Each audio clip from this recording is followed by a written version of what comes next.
is there's always anticipation this time of year because it's been 8 full months since the team last played in the bowl game. But this year, in particular, you have a new coach with Ryan Day, new full-time head coach, even though he did the first 3 games last year as the acting coach, a new quarterback with Justin Fields, presumably a different way to attack opponents offensively and a different way to play defense with Jeff Hafley and Greg Madison taking over as the coordinators there. And you want to see if the improvement on defense is going to be tangible. So to me, there is a lot of excitement, a lot of storylines going into what would otherwise be kind of a mundane type game.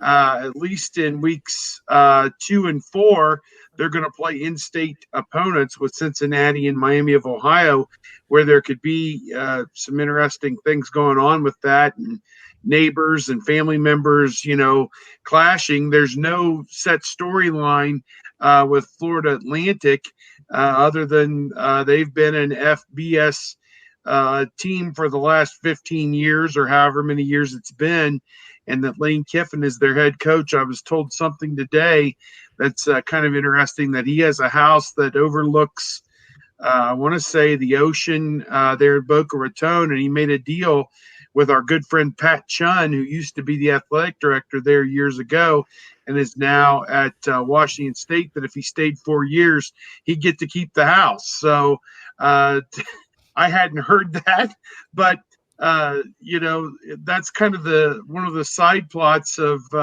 Lane Kiffin entering his 3rd season as the head coach at Florida Atlantic. And I looked this up. It was kind of weird to me. I had forgotten he was the head coach of the Oakland Raiders of the NFL before he ever got the job as the head coach of the Tennessee Volunteers. And then he left Tennessee after just 1 season to go to USC, where they were on probation, no bowl game the first 2 years he was there.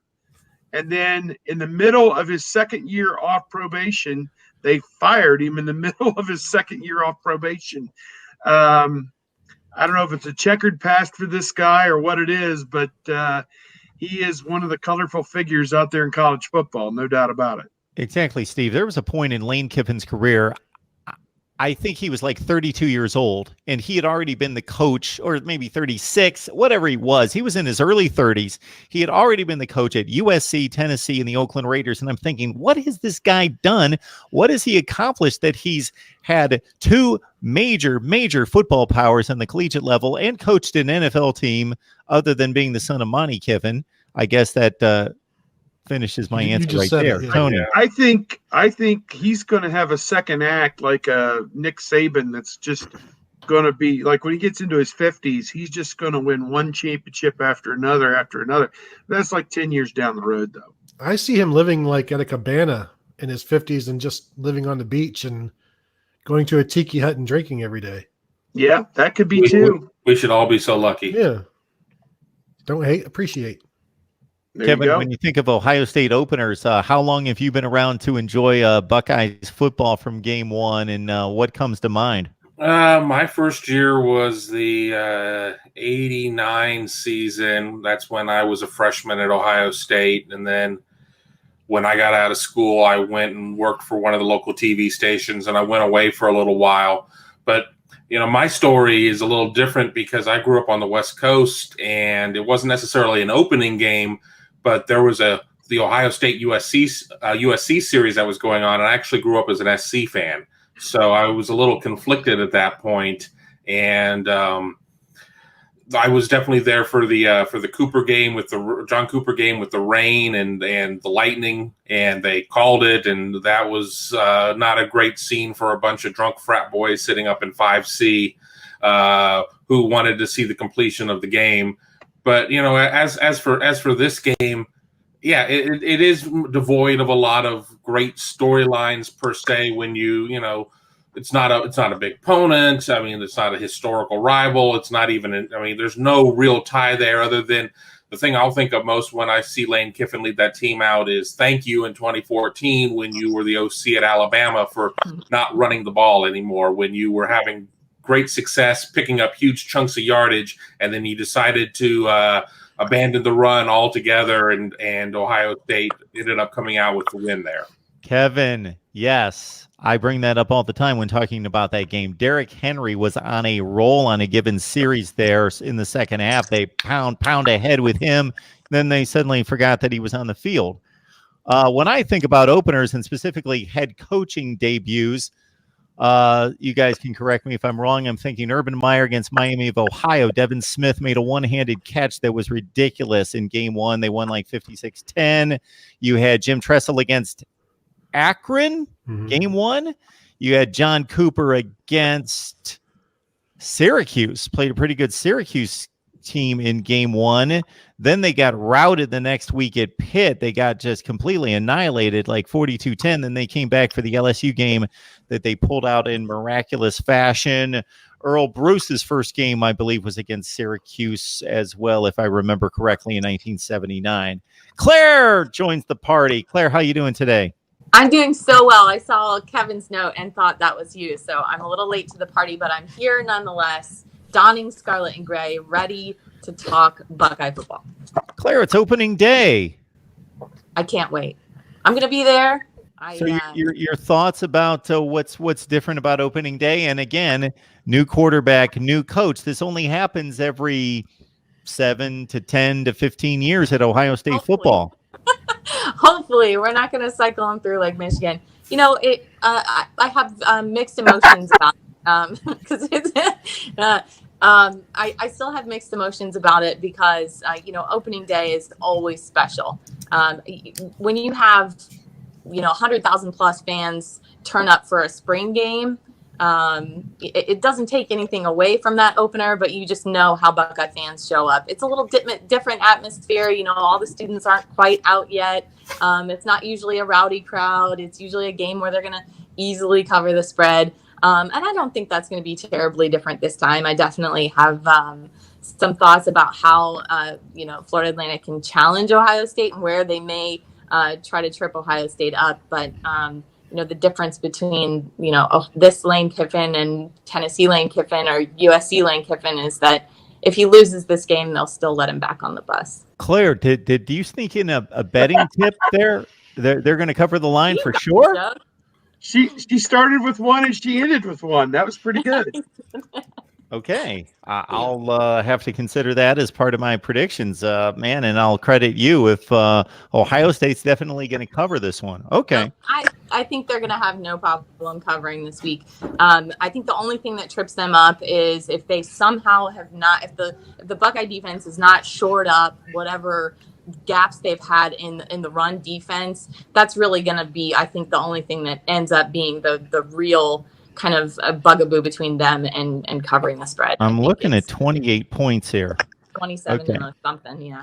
Florida Atlantic is 0-4 against the spread in their last 4 non-con games. This is always my theory to stay away from these kind of games because, number one, you don't know who's going to be on the field in the fourth quarter. You don't know how hard they're going to be playing. You don't know how the coach is going to call the game. You don't know if they're going to put down the throttle or they're going to ease off. You just don't know what's going to happen. So Tony, you haven't talked for a while. You're probably wondering why you even showed up tonight. What are your thoughts on this thing? I would say Florida Atlantic might be without their top punter. So I would definitely take the Buckeyes, lay the points. Although keep in mind, they do have an Australian backup punter. And as we all know here, Australian punters are the best punters. So maybe that's still an advantage for Florida Atlantic. When we talk about openers or, what we're looking forward to seeing, I thought it was interesting. Ryan Day really seemed excited about seeing his defense this week. I asked him about his concerns, and he said blocking and tackling, or ball protection and tackling especially. But they've worked on tackling, and he's eager to see them out there and make sure that they have completed all of the work that they've done, that it pays off in the game. And I asked him, were you good? Did you do well tackling in camp? And he said, we'll see on Saturday. So even though things went well in camp and they were forcing turnovers and he saw an aggressive defense that he liked, you still don't know until Saturday. And even then, it's just Florida Atlantic. And then you also have to keep in mind, you probably won't have the Ohio State defense showing everything that they need to show because they have Cincinnati the next week, whereas Cincinnati's going to have to show more than Ohio State will, so that'll be an advantage for the Buckeyes, even though Cincinnati has a couple extra days to prepare. Not to move too far ahead. Each and every Wednesday night at 9 o'clock Eastern time. And, of course, we've got this distinguished bunch to talk FAU and Lane Kiffin, who, by the way, I just looked it up. I was correct. 32 years old when he became head coach of the Oakland Raiders. That's unfathomable. Crazy. And it's still more less ridiculous than John Gruden being there now. I was going to say, how old is Sean McVay? Like 13? I mean... So let's also keep in mind when we disregard FAU, I'm thinking back to a Navy game early in the season, like 31-26. Who was that had to pick off the 2-point conversion Brian in Roll. the end? Yes, Brian Roll. I'm thinking back to a Bowling Green game, a couple different Bowling Green games, and Northern Illinois in 2015. Darren Lee had to grab a pick six, and a lot of non-conference games have against Group of 5 teams have been a bit tricky for the Buckeyes, as they have for everyone when you take like a 40-year history. But so it is possible that the game could be competitive for a while. But I mean, you look at the service academies, and those games are always traps. I mean, when you look at it, and with them running triple option and things along those lines, running a system that you don't prepare against. And I mean, and of course, you're going to be going against teams that are well disciplined, obviously, by being the service academies. You talk about maybe about like a Bowling Green. I mean, you bring in the in-state battle, players that were lightly recruited or not recruited by Ohio State at all. So, I mean, there certainly is some merit at those points. But yeah, you never want to look past any game, but I mean, a non-conference game, you just don't know.